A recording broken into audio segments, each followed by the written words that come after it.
Mr. Speaker, I'll be doing two things today. First, I'll give an update report on the Bougainville process. Second, I'll be presenting, after my statement, I'll be presenting the draft sessional order for Parliament to adopt. Before I do that, I've noticed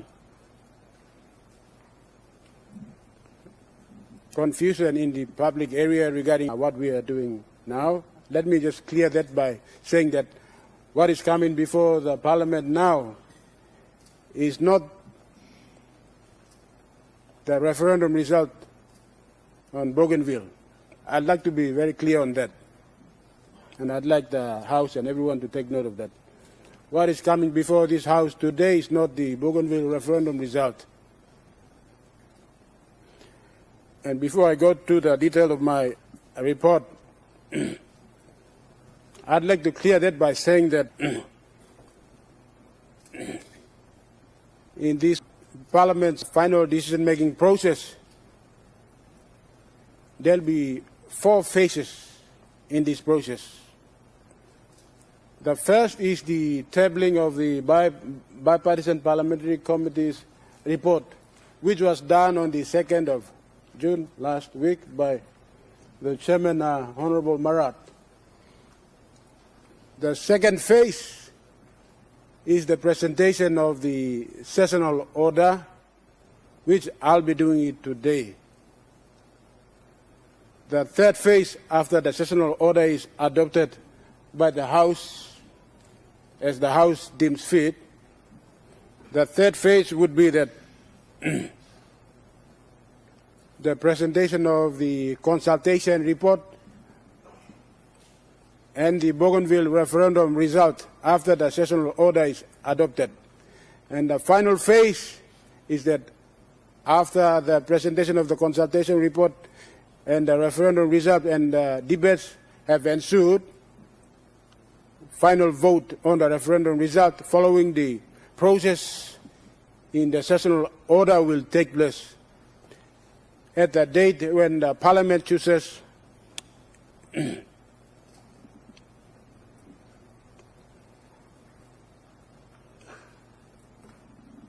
our Prime Minister has indicated that that decision and the government position is to happen on or by 30th of August.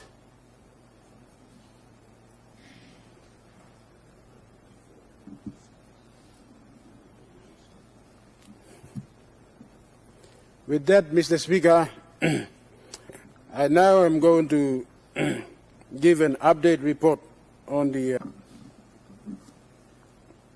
consultation process and the referendum process in relation to the ongoing Bougainville peace process. Mr. Speaker, I rise before the House today to provide an important update on the Bougainville peace process and to outline the approach that will be taken to bring the results of the referendum on Bougainville's political future to the National Parliament for deliberation.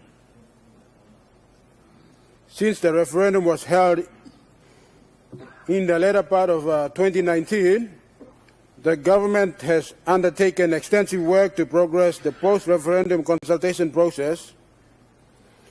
This statement sets out the background to that work, the consultations undertaken to date, the national government's position on the Melanesian framework, and the responsibilities of this Parliament. It also outlines the role of Parliament under Section 342 of the National Constitution, the proposal to bring forward the results by way of a sessional order, and the next steps required to bring this matter to a responsible and lawful conclusion. Mr. Speaker, Bougainville's journey to this point has been long, painful, and deeply significant for our nation. The Bougainville conflict, which erupted in 1988, was grounded in long-standing grievance relating to identity, land, and the impacts of the Panguna mine. The conflict resulted in thousands of deaths, widespread displacement, and destruction of infrastructure and livelihoods. It remains one of the most traumatic chapters in our nation's short history. The Bougainville Peace Agreement, signed in 2001, brought an end to the decade-long conflict and established 3 pillars for peace. First, autonomy. Second, weapons disposal. Third, a guaranteed referendum on Bougainville's future political status. The Bougainville Peace Agreement was given constitutional force through the insertion of Part 14 into the National Constitution and the enactment of the Organic Law on Peace Building in Bougainville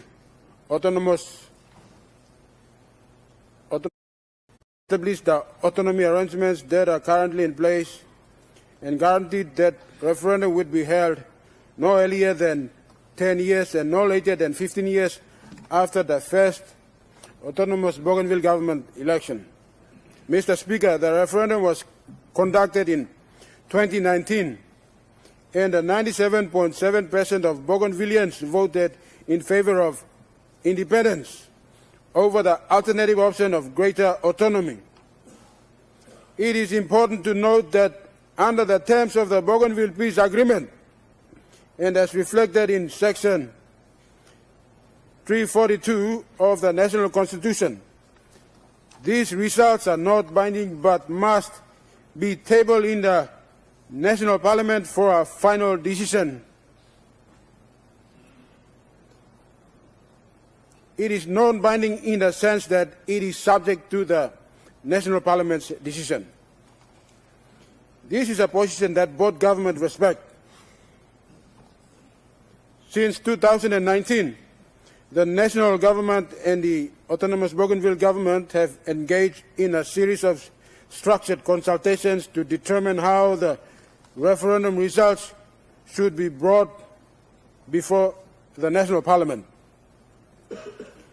These consultations have taken place through the joint supervisory body established by the Constitution, the joint post-referendum consultations, and more recently the joint moderated consultations. Each stage has sought to clarify constitutional issues, establish a roadmap for tabling the results, and build a shared understanding of the political pathway ahead. Mr. Speaker, the first major milestone was the Kokopo joint statement of May 2021, which directed technical teams to address the meaning of ratification, the constitutional process for tabling the results, and the development of a joint roadmap. This was followed by the Wabag roadmap in July 2021, which set an aspirational time frame for a political settlement between 2025 and 2027. The Port Moresby joint statement of December 2021 reaffirmed the need for a clear mechanism to bring the referendum results to the National Parliament, leading to the what we call Erakone Covenant in April of 2022. The Covenant committed both governments to tabling the results of the referendum in the 11th Parliament and allowed for the development of constitutional regulations pursuant to Section 349 of the Constitution to guide the process. Mr. Speaker, despite significant efforts, technical work on the constitutional regulations stalled, unfortunately, due to divergence or differing legal interpretations, particularly around the meaning of ratification and the voting majority required in Parliament. As a result, the Joint Supervisory Body agreed in July 2023 to use a sessional order rather than constitutional regulations to prescribe the process for tabling the referendum result. The content of this sessional order remains subject to continue discussion between the Speaker of our national parliament and the Speaker of the Bougainville House of Representatives as agreed under the Melanesian Agreement signed on the 26th of June 2025, and I will talk more about that process later in this statement. Mr. Speaker, to assist in resolving outstanding issues, both governments agreed to engage an independent moderator, leading to the joint moderated consultations held in 2025 in Port Moresby and Burnham in New Zealand, chaired by former New Zealand Governor-General Sir Jerry Mataparae. These consultations culminated in the Melanesian Agreement signed on 26 June 2025. The agreement commits both governments to jointly develop a Melanesian framework, which is a structured political pathway that may form part of the joint consultation report to be presented to Parliament. It also reaffirms the constitutional role of Parliament under Section 342, the need for a bipartisan parliamentary committee to support awareness, and the importance of public messaging to ensure national understanding of the whole process. Mr. Speaker, the national government's position is grounded in constitutional law.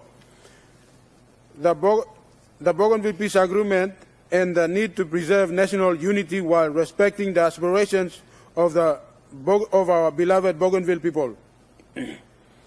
The government maintains that the National Parliament is the final decision-making authority on the referendum results. Section 342, subsection 2 of the Constitution requires that I, as Minister for Bougainville Affairs, table the results of the referendum, after which the National Parliament may make any decision it considers appropriate. On this point, I need to be clear. The national government has rejected the autonomous Bougainville government's interpretation of the term ratification in the Bougainville Peace Agreement and any suggestion that the National Parliament is required to merely endorse or accept the referendum results. The term ratification was deliberately omitted from Section 342 of the National Constitution to avoid confusion with the treaty ratification provisions of the Constitution and to ensure the National Parliament retains full discretion. The Supreme Court has repeatedly affirmed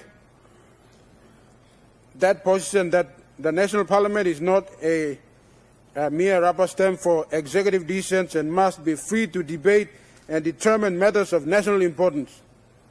The referendum results, while politically significant, are not binding and must be considered in accordance with our constitutional laws and subject to the National Parliament's decision-making authority. Mr. Speaker, Section 342 of the Constitution places the National Parliament at the center of the post-referendum process. As Minister, I must table the results and the outcome of our joint consultations, and the National Parliament must make a decision. However, the Constitution does not prescribe the procedure for tabling, debating, or voting on the referendum results. To address this procedural gap or vacuum, the national government and the autonomous Bougainville government have agreed that the National Parliament will adopt a Sessional order. Mr. Speaker, the Sessional order will establish the process for introducing the referendum results and the joint consultation report, the structure and timing of debate, and the applicable voting threshold. Mr. Speaker, agreement on the voting thresholds required for both adoption of the Sessional order and consideration of the referendum results has been a long-standing point of contention between the national government and the autonomous Bougainville government. To resolve this, both governments have taken the speakers of the National Parliament and the Bougainville House of Representatives to finalize the sessional order. Mr. Speaker, the respective speakers have consulted on this matter. The sessional order was largely agreed with, the only difference being the required voting thresholds. Following the consultations, I wish to inform the Honourable House that the Leader of the National Parliament, the Speaker, has now finalized, in yourself, Mr. Speaker, has now finalized a sessional order to govern the parliamentary consideration of the Bougainville referendum results. Mr. Speaker, we have now embarked on the final steps of our journey in bringing the Bougainville referendum results to the National Parliament. This was initiated last week on the 2nd of June with the tabling of the report of the bipartisan Parliamentary Committee on Bougainville by Chairman Honourable Marat. As you will have already noted, the committee is playing a critical role in preparing members of the House for this debate, ensuring so that we are fully informed of the legal, political and historical context. Mr. Speaker, importantly, the tabling of the report prompted some members to share their initial views. This is an important part of the process, and more views will be required to be shared as we move forward as part of the ongoing discussion and debate. From here, there are a number of further steps that need to be taken. Mr. Speaker, Step one is the adoption of the sessional order. If the motion is supported, the procedural framework for consideration of the referendum results will be established and will result in Step 2, when the referendum results will be tabled together with the joint consultation report and Melanesian framework, and debates will commence. Step 3, Mr. Speaker, once sufficient time has been given for debates, members will be required for the final vote on the referendum result as declared by the Prime Minister. This will be no later than 30th August 2026. Mr. Speaker, I must advise that following the completion of this statement that I intend to initiate Step 1 and move the motion to adopt the sessional order. Central to this process is the development of the Melanesian framework.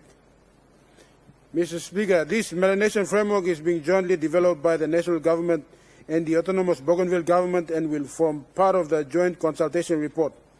Its purpose is to provide the National Parliament with a clear and practical roadmap of what would follow any decision. Mr. Speaker, the national government's position is that should the National Parliament vote in the affirmative to accept the referendum results and support a pathway to independence for Bougainville, this should initiate a phased and carefully managed transition rather than an immediate declaration for independence. It would also require constitutional amendments.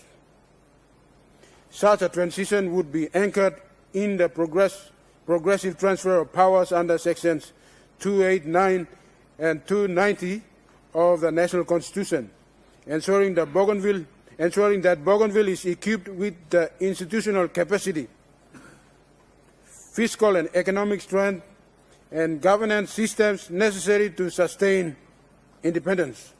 Mr. Speaker, at the same time, we acknowledge that the autonomous Bougainville government has proposed a more accelerated pathway. I note these discussions are ongoing, and they are being conducted in good faith with mutual respect and with a shared commitment to reaching an agreed outcome. Mr. Speaker, as part of the government's commitment to ensuring that this process proceeds in a lawful, orderly, and constitutionally sound manner. Legal advice has been sought from a range of senior legal authorities and law firms, including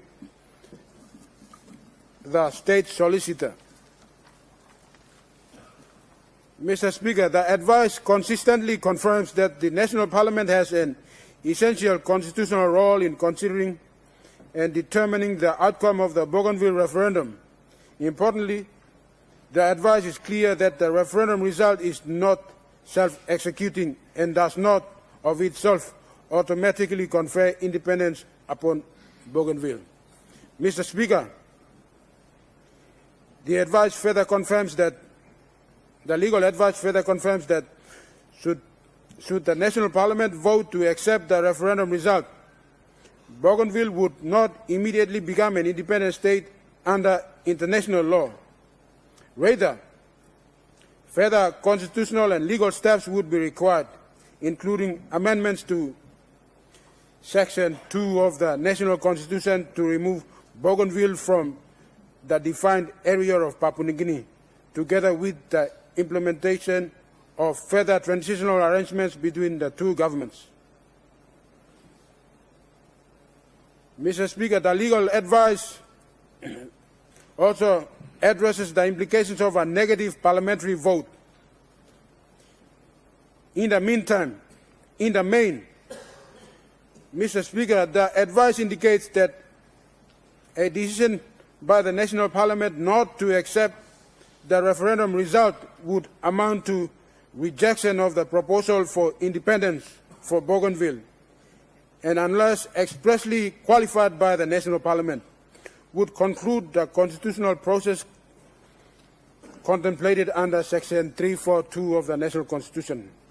Mr. Speaker, in those circumstances, it is important to note that the proposed arrangements under the Melanesian framework would not be triggered.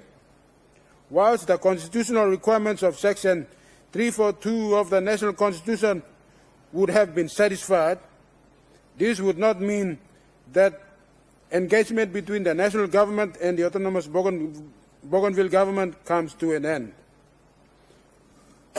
Rather, Bougainville would continue to operate under the existing autonomy arrangements established under Part 14 of the National Constitution, unless and until this National Parliament determines otherwise in accordance with Section 345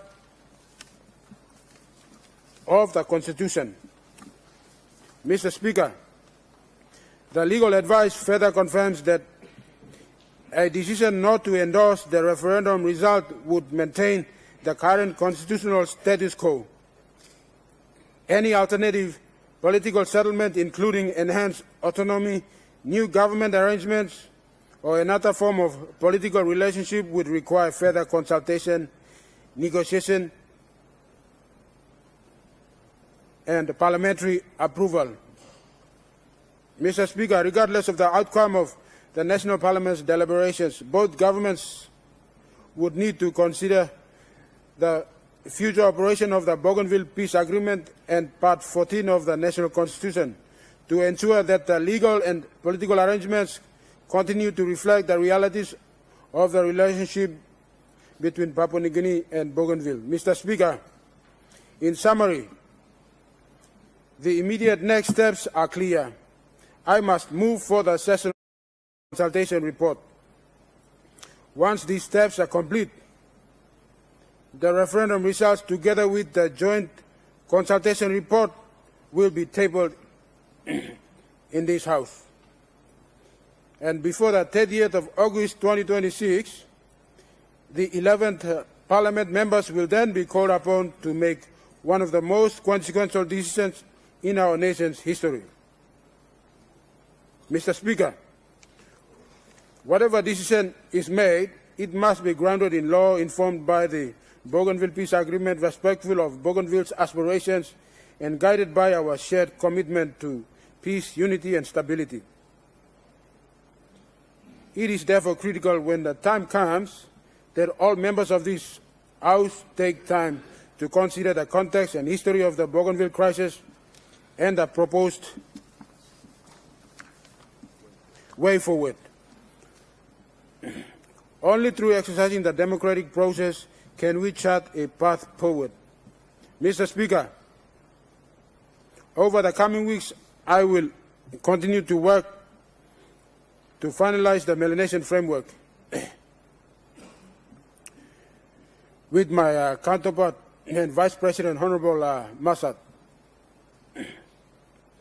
As Minister, I remain committed to fulfilling my constitutional obligation, and the government stands ready to work with the autonomous Bougainville government to secure a lasting peace in Bougainville. Mr. Speaker, this will be one of the most important decisions ever taken by this House.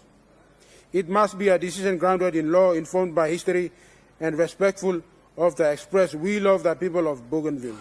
Above all, it must be a decision that preserves peace and secures a stable future for all our people. Mr. Speaker, as Minister, I reaffirm this government's commitment to working in partnership with the autonomous Bougainville government to achieve a lasting and peaceful settlement